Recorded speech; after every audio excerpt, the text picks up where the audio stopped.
E ainda trazendo para você destaque internacional, a invasão dos Estados Unidos ao Iraque completa hoje 20 anos. O país ainda enfrenta grandes desafios como instabilidade política, pobreza e corrupção. Eu vou então acionar o nosso correspondente Luca Bassani, que acabou de voltar de uma viagem ao país e traz informações para a gente a respeito dessa data tão emblemática. Luca, boa noite para você. O que sobrou do Iraque? Como está a situação 20 anos depois? Boa noite, Lívia, Daniel e todos que nos acompanham. Realmente a situação não está fácil. Estive lá durante a última semana em diversas regiões do país, gravando o documento Jovem Pan, um especial que nós passaremos aqui para a nossa audiência nas próximas semanas, passando não só um panorama do porquê a invasão aconteceu, mas como se encontra o Iraque atualmente. Eu estive na capital Bagdá, outrora uma cidade severamente bombardeada e também muito insegura, mas que recentemente foi reaberta aos estrangeiros, e pude ver uma cidade relativamente tranquila nas últimas semanas, apesar dos impactos econômicos ainda serem crescentes, a moeda super desvalorizada, as questões inflacionárias também foram muito recorrentes nas últimas décadas, além, é claro, dos problemas sectários entre os diferentes grupos religiosos dentro da população. Só para que tenhamos uma ideia, grande parte dos países muçulmanos do mundo segue o islamismo sunita. O Iraque é um dos únicos 4 países em que os xiitas são maioria,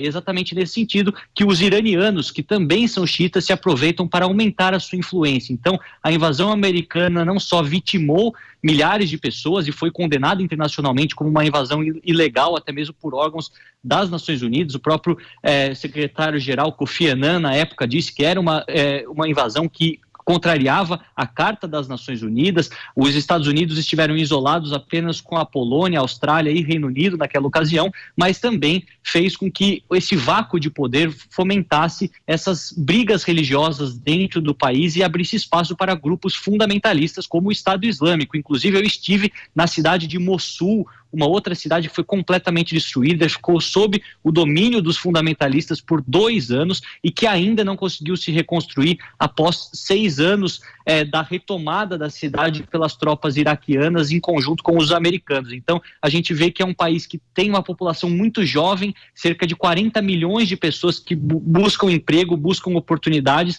neste país que é muito rico em petróleo. Se nós considerarmos a quantidade de óleo que tem o Iraque, apenas o Irã e a Arábia Saudita estão na sua frente, então tem recursos minerais e econômicos suficientes para fazer esse renascimento, mas como você bem disse, a corrupção ela é endêmica por todo o país, além, é claro, das dificuldades de reconstruir a infraestrutura destruída. Mas eu acredito que durante esse especial e também ao longo dessa semana, quando tocarmos mais nesse assunto, vou poder mostrar um panorama positivo de um povo muito simpático, muito aberto e também surpreso em ver estrangeiros, brasileiros, andando pelo Iraque. Afinal, não é muito comum para essa geração mais recente ver pessoas de tantas partes do mundo, ainda mais o Brasil, do outro lado do mundo, visitando esse país que sempre tomou conta das manchetes pelas razões erradas, pela guerra, pela violência, pelo fundamentalismo religioso. Tá certo, muito obrigada pelas informações, um bom trabalho para você e que já foi realizado boa parte dele também, né? Muito bom poder contar com a sua contribuição, viu, Luca? Boa noite e até amanhã.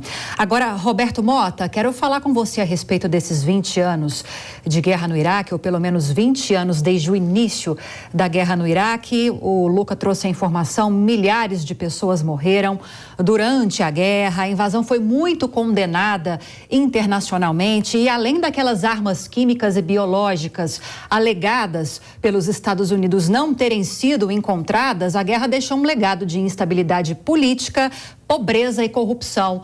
20 anos depois do primeiro ataque a Bagdá, qual a sua conclusão a respeito dessa guerra?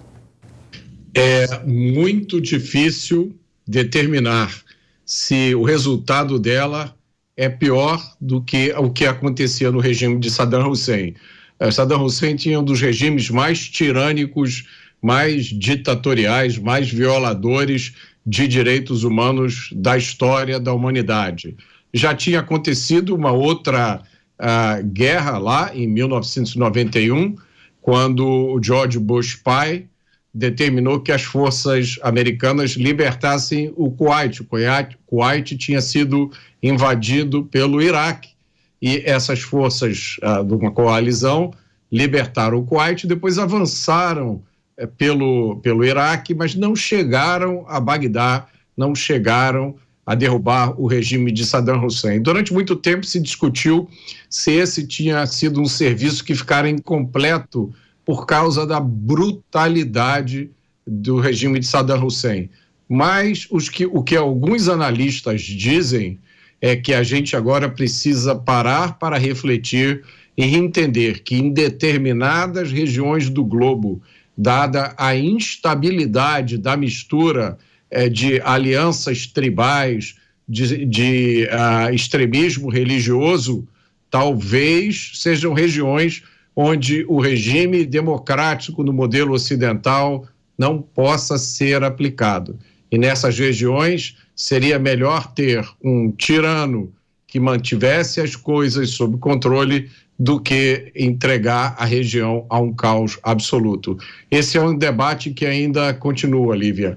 Não se chegou a uma conclusão completa sobre esse assunto.